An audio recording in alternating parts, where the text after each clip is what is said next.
आप सभी से राधे राधे। सुनाने जा रहे हैं आप सबको भक्ति कजरी गीत देवी माँ के। हमारी कजरी गीत कैसे लगे कमेंट करके आप सब बताना। हमारी वीडियो अच्छी लगी तो लाइक करना, सब्सक्राइब करना। चैनल पे नए हो तो सब्सक्राइब कर ले। ज़्यादा से ज़्यादा कमेंट शेयर करें। सभी से राधे राधे।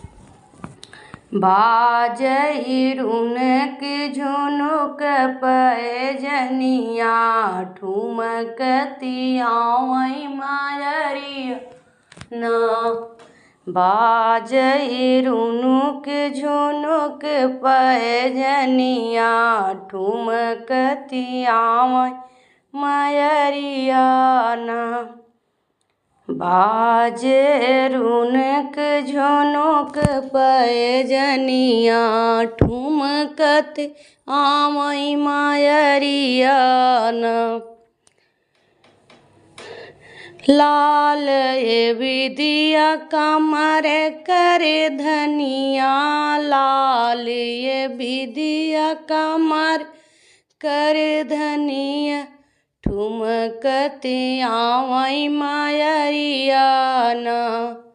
ठुमकतिया मायरिया ना।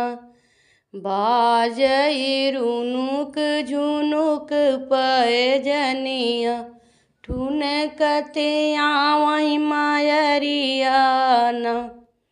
कन्यक रूप धरी महतरिया कन्यक रूप धरी महतरिया आई मोरे अंगनवाना। आई मोरे अंगनवाना। रुनके झुनक बजाई पैजनिया ठुमकतिया मायरिया ना। रुनके झुनक बजाई पैजनिया ठुमकतिया मायरिया ना।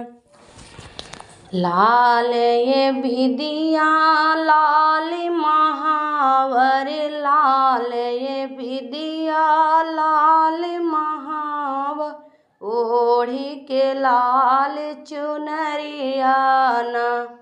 ओढ़ी के लाल चुनरिया उनकी झुनकी आमई मायरिया बाजई माई पैजनिया ना।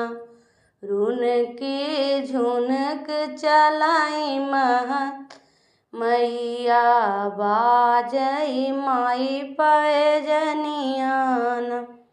बीच अंगनवा चौक पुरउबई बीच अंगनवा चौक पुरउबई गूंजे जय करियाना। गूंजे जय करियाना। रुनकी झुनक चलाई या बाजला माई पैजनिया ना। रुनकी झुनकिया चलाई देवी मैया बाजला माई पैजनिया ना। रुनकी झुनक चलाई देवी मैया बाजला मैया पैजनिया ना।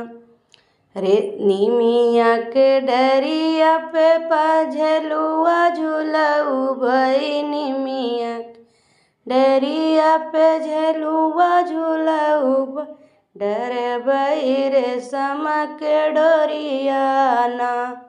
डर बहिरे सम डोरिया ना। बाजई रुनक झुनुक पैजनिया ठुमकतिया मायरिया ना। बाजई रुनुक झुनुक पैजनिया ठुमकतिया मायरिया ना। बाजे रुनक झुनुक पैजनिया ठुमकत आवई मायरिया न।